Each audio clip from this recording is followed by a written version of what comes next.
گلی کا 75% حصہ جو ہے بند ہو گیا. اور یہ حدیث کے الفاظ ہیں, یہ نہیں کہ یہ نہیں فرمایا کہ سد الطریق, راستے کو بند کیا, فرمایا فضیق الناس منازلہ, انہوں نے اتنا سامان اپنا جہاد کا اور گھوڑے وغیرہ باندھ دیے کہ جو گزرنے والوں کے لیے راستہ تھا نا وہ تنگ پڑ گیا. اور آگے حضور فرماتے ہیں وقطعوا الطریق, اور کچھ جگہ پر یوں ہاں کے راستے بند ہو گئے. فبعث النبی اللہ صلی اللہ علیہ وسلم, سرکار کو جب خبر ہوئی تو سرکار نے فوراً ایک بندے کو بلایا, فرمایا ادھر جاؤ فوراً منادین, اور میری طرف سے اعلان کرو ان من اللہ اکبر ان من ضیق منزلا او قطع الطریق فلا جہاد لہ.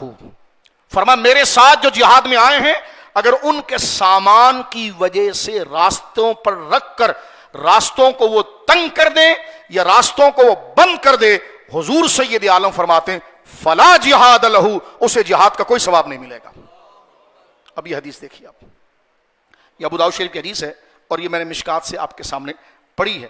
بات کو یہاں ختم کرتے ہیں کہ حدیث پاک آپ سن لیجئے, کتنے مبارک قول ہے. حضرت سید مسیب کہتے ہیں میں نے بزرگوں سے سنا ہے, نہیں کیونکہ یہ حدیث جو لا رہے ہیں ارسال کر رہے ہیں مرسل, فرماتا سمع یقول ان اللہ طیب, میں نے یہ سنا کہ بے شک اللہ رب العالمین پاکی کو پسند کرتا, پاک ہے, یحب الطیبہ, اور پاکی کو پسند کرتا ہے, نظیف, اور نظیف ہے, یحب النظافہ, اور نظافت کو پسند کرتا ہے. طہارت کہتے ہیں ظاہری پاکی کو, باطنی پاکی کو کہتے ہیں طیب, اور ان دونوں کے مجموعے کو کہتے ہیں نظافہ. اسی لیے رسول کریم صلی اللہ علیہ وسلم کا یہ ارشاد گرامی بھی موجود ہے جس میں حضور علیہ الصلوۃ والسلام نے شاہ فرمایا کہ, اور سرکار دو عالم صلی اللہ علیہ وسلم کا یہ ارشاد خاص طور پر سرکار شاہ فرماتے ہیں کہ قال تطیبوا افنیتکم, رواہ ترمذی, اپنے گھر کے صحنوں کو صاف رکھا کرو, اپنے گھر کے صحنوں کو صاف رکھا کرو. گلیوں کو اسی سے مراد اس کا مفہوم عام ہوا, گلیوں کو صاف ستھرا رکھا کرو. احادیث کا اگر آپ مطالعہ کریں گے تو سرکار کی کنگھی کرنے کا بیان, سرکار کی داڑھی مبارک پر کنگھی کرنے کا بیان, سرکار علیہ الصلوۃ والسلام کی خوشبو لگانے کا بیان, سرکار کے سرما لگانے کا بیان, یہ الگ الگ چیپٹر حدیث پاک کے اندر موجود ہے. ایک شخص مسجد کے اندر جمعے کی نماز کے لیے آ گیا, اور وہ جب مسجد کے اندر وہ پہنچا تو سارے اور راس, ہم تو آتے نا ایسے ہی آ رہے ہیں, ان کے بال بکھرے ہوئے تھے, وہ ایسی مسجد کے اندر آ گئے سرکار, اور وہ لحیہ تھا, داڑھی بھی بکھری ہوئی تھی, اور وہ مسجد کے اندر داخل ہوئے. فاشار الی رسول اللہ بیدہ, سرکار نے اشارہ کیا واپس جاؤ, واپس جاؤ, حدیث کا اشارہ کیا واپس جاؤ. کانا یأمر باصلاح الشعر واللحیۃ, صحابی کہتے ہیں اس سے اشارہ یہ تھا کہ باہر جا مسجد سے اور داڑھی اور سر کو سنوار کرا. اور حضور سید عالم صلی اللہ علیہ وسلم فقال رسول اللہ الیس ھذا خیرا من ان یأتی احدکم وهو سائر الرأس کانک الشیطان. حضور سید عالم صلی اللہ علیہ وسلم ارشاد فرما رہے ہیں کہ کوئی شخص جو ہے اس حال میں مسجد میں آئے کہ اس کی داڑھی بکھری ہوئی ہو, کپڑے بکھرے ہوئے ہو, بال بکھرے ہوئے ہو, تو فرمایا یہ تو اس طرح ہے جیسے کوئی شیطان آ رہا. اور بالخصوص ہمارے وہاں گردنیں پھلانگنا, بابا جی بیٹھ جائیے, بیٹھ جائیے, بیٹھ جائیے, ادھر ہی بیٹھ جائیے, یہ حرام ہے, یہ ناجائز ہے. میں اکثر اس بات کو ذکر کرتا ہوں اور بات کو ختم کر رہا ہوں, یہ آداب ہے, آداب. عبادت ہمیں آ گئی, آداب نہیں آئے, جمعہ پڑھنا آ گیا, بیٹھنا نہیں آیا. رسول کریم نے فرمایا کہ جس نے مسجد کے اندر لوگوں کی گردنیں پھلانگی اس کے لیے جہنم میں پل بن گیا. تو لہٰذا اگر آگے جگہ خالی ہے, پیچھے والے سستی کرتے ہیں, آتے نہیں ہیں, تب وہ کراس کر کے آ سکتا ہے. لیکن جب صفیں پوری ہوئی ہوں, میں معذرت کے ساتھ تنقید نہیں کر رہا, ادب سے بیان کر رہا ہوں, سر پر ہماری ٹوپیاں ہیں, داڑھی مبارک ہے, داڑیاں ہماری مبارک سفید ہو جاتی ہیں, لیکن ہم نے ادھر ادھر کھڑے ہو کر باتیں کرنا قوم اور برادری کسی کی نہیں سیکھی, تو آداب نہیں سیکھی. میں انتہائی ادب سے کہہ رہا ہوں, تو خدا رہا یہ آداب ہیں جو جس کے ساتھ نیکیاں جڑتی ہیں اور وہ نیکی اللہ کی بارگاہ میں قبول ہوتی ہیں. تو دعا کیجیے اللہ رب العالمین ہمیں ہماری قربانیوں کو بھی قبول فرمائے اور ہمیں گلیوں کو گندا کرنے سے بھی محفوظ رکھے. بولو آمین. بیل آپ بڑا لائیں, اللہ قبول فرمائے, لیکن راستے کو تنگ کرنے سے بھی اللہ رب العالمین محفوظ فرمائے. اور اس خوش فہمی میں کوئی نہ رہے کہ وہ لوگوں کو تنگ کر کے سمجھے کہ اس کی قربانی ہو جائے گی. یہ حدیث پاک مجھے اور آپ کو ڈرا رہی ہے. جانور ذبح ہو جائے گا, گوشت تو کھا لے گا, قربانی رب قبول نہیں کرتا. فقہی اعتبار سے تو تیرے سر سے قضا ہو گیا، لیکن رضا الہی جب ہے کہ جس میں لوگوں کی رضا ہو اور لوگوں کی پسندیدگی ہو. اللہ رب العالمین قربانی کے ان بنیادی مسائل کو سمجھنے کی ہمیں توفیق عطا فرمائے. اپنا بوجھ گورنمنٹ کے اوپر یا ان کی صفائیوں پر ڈالنے کی بجائے تو ہم جس طرح گھر کے اندر کسی کیمسی کے بندے کا انتظار نہیں کرتے ہیں، خود ہی صفائی کر لیتے ہیں یا ماسیہ رکھ دیتے ہیں، ایسے ہی خیال اللہ رب العالمین مجھے اور آپ کو اپنی گلی کوچے کا کرنے کی توفیق عطا فرمائے. وآخر دعوانا ان الحمدللہ.